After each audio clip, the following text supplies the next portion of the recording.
বাংলাদেশের মানুষের পকেটে পকেটে ঘোরে এই স্থাপত্যের ছবি। প্রচলিত ৫ টাকার নোটের পেছনে যে পাথুরে মসজিদের চিত্র আমরা দেখি, তার বাস্তব অস্তিত্ব নওগাঁর মান্দায়।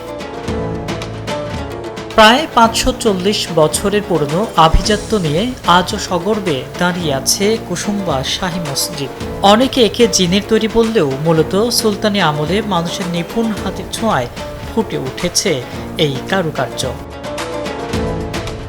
ইতিহাসের পাতায় এটি পরিচিত ১৫৫৮ থেকে ১৫৬৯ খ্রিস্টাব্দের মধ্যবর্তী সময়ে সুলতান গিয়াসউদ্দিন বাহাদুর শাহের আমলের এক অনন্য নিদর্শন হিসেবে।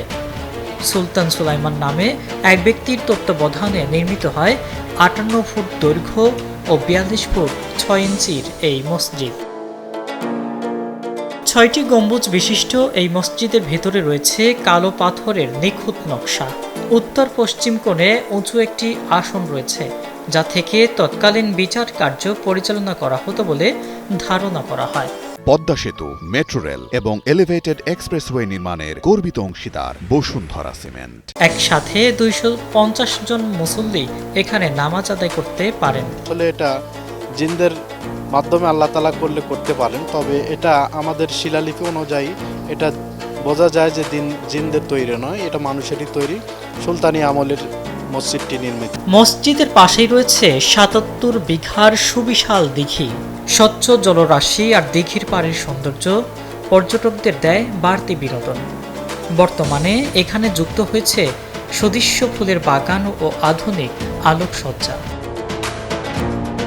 নিরাপত্তার জন্য পুরো এলাকা এখন সিসিটিভি ক্যামেরার আওতায়। দর্শনার্থীদের সুবিধার জন্য বানানো হয়েছে বিশ্রামাগার। চলছে নিয়মিত সংস্কার কাজ। এসে দেখলাম এই যে দিঘিটা, এটাই একটা দর্শনীয় স্থান, মানে দিঘি মসজিদ। তো আশেপাশে অনেক কিছুই আছে। তো রমজান মাস উপলক্ষে এখন লোকজন মানে খুব সীমিত, তাছাড়া অন্য টাইমে অনেক লোকজন থাকে, খুব ভালো লাগে যায়। আমি শুনেছি এই মসজিদটি এক রাতে তৈরি হয়েছে এবং ৫ টাকার নোটে দেখেছি, তাই আমি এখানে দেখতে এসেছি। এখানে আমি শুরু করে নামাজ পড়ি, খাবার মাংস আছি ১৫ বছর থেকে ১৫ বছর শোনা কথা, বাপ দাদা বড় বাবা গল্প করে। ১৯৭২ সালে কেজি মুস্তফার নকশা করা ৫ টাকার নোটে স্থান পাওয়ার পর থেকে এর পরিচিতি দেশ জুড়ে।